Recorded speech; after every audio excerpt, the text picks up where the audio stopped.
And welcome to our new edition of our BCS Analysis show.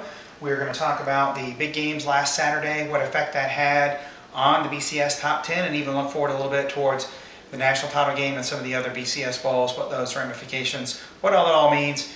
We'll start at the very top this week with Oregon and Auburn. Oregon went to Washington, won easily over a struggling Husky team that now doesn't have Jake Locker. Auburn, taking a break from their SEC schedule, had no trouble with Chattanooga. So those two teams stay number 1 and number 2. And again, if they win out, they're in the national title game. One of the big news occurred with TCU, number 3 here. They moved up with their big win at Utah, ending the Utes' long winning streak and demolishing Utah by 40 points. TCU moved up to number 3 in the media polls. In this, the numbers in green poll are the average of the coaches poll and the Harris poll. Those two polls put together make up 2/3 of the BCS standings. That's a very important ranking. Actually, the most important in the formula is those two polls combined. And TCU is now number 3. They're also up to number 2 in the computer polls. That's the number in blue under computer ranking, and that's all the 6 computer rankings put together with the formula the way they do it. The two lowest and highest is dropped, and that's the average of the whole bunch of computer rankings. That's 1/3 of the formula for the BCS standings, and TCU is up to number 2. So that pretty much ends any chances of Boise jumping TCU. It looks like TCU has enough of an advantage that they won't be able to be jumped by Boise, even if Boise wins out, no matter by what margin or what happens. TCU is probably going to stay number 3. Something else that actually happened that helped TCU just as much as their big win at Utah was LSU's upset of Alabama. Phenomenal performance by the Tigers. Head coach Les Miles has had a lot of criticism over the last couple years for some of his clock management issues and some of his bizarre play calling, but he pulled the right strings, he ate the right grass, he called the reverse at the right time. Everything worked. LSU executed and got the huge win in Baton Rouge, knocking off Alabama and replacing the Crimson Tide. LSU at number 6, they're the highest rated one-loss team.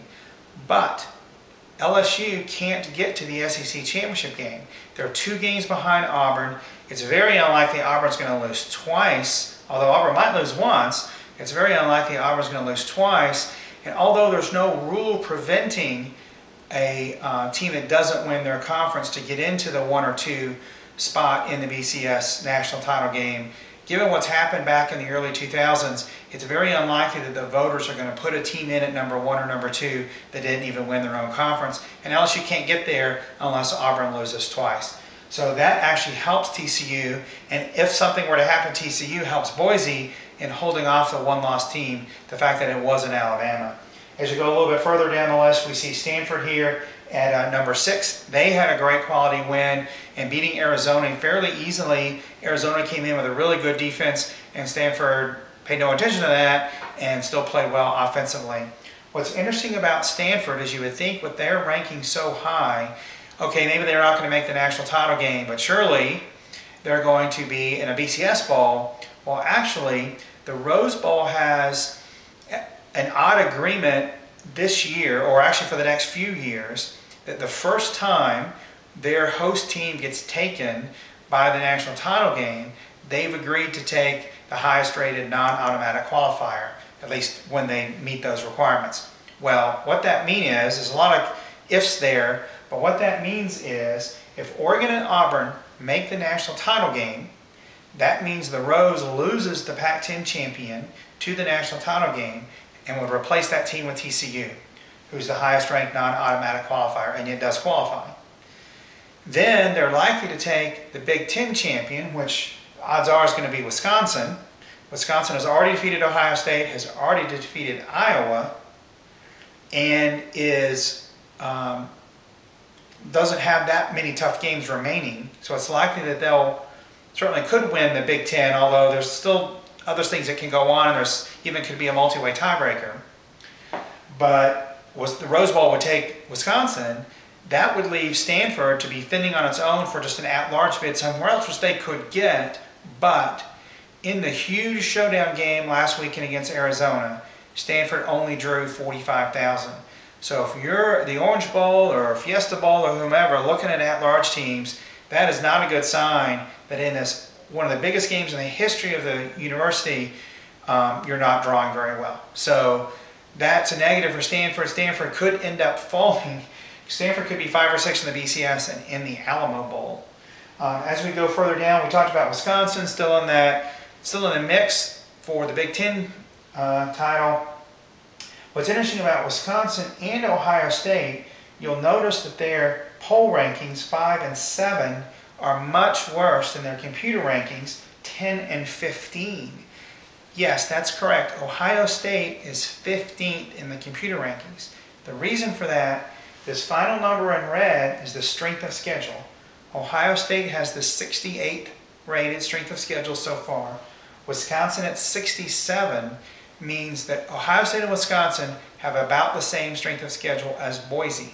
Playing in the Big Ten versus playing in the WAC this year, because of their non-conference schedules, because of some of the bad teams in the Big Ten, because the better teams in the Big Ten, everybody doesn't play everybody, at least so far, Ohio State and Wisconsin have about the same schedule strength as Boise. Nebraska and Oklahoma State round out the top 10, 2 teams from the Big 12. Nebraska leads the Big 12 North. Oklahoma State leads the Big 12 South. Nebraska escaped with a 1-point win over Iowa State, but a win's a win, and so Nebraska stays in the top 10. Oklahoma State had a very impressive win over Baylor, over 700 yards of total offense, put Oklahoma State into the top 10 of the BCS, into the lead of the Big 12 South, and they might even win the Big 12. It certainly doesn't look like the Big 12 champion, even if it is a one-loss team, has much of a shot at the national title. But certainly for Oklahoma State to win the Big 12 and go to a major BCS bowl would be quite an accomplishment. Got a lot more football to be played. Still some things that can happen. I think Auburn's got a very difficult schedule remaining to get to the national title game. Georgia this weekend, at Alabama, the SEC championship game may be against a rapidly improving Florida team. I'm not sure that Auburn can actually get through all of those games unscathed. If they lose, definitely opens the door up for TCU, and who knows, maybe even somebody else. So join me next week for our BCS analysis. We'll talk about what this Saturday's games has done to the standings.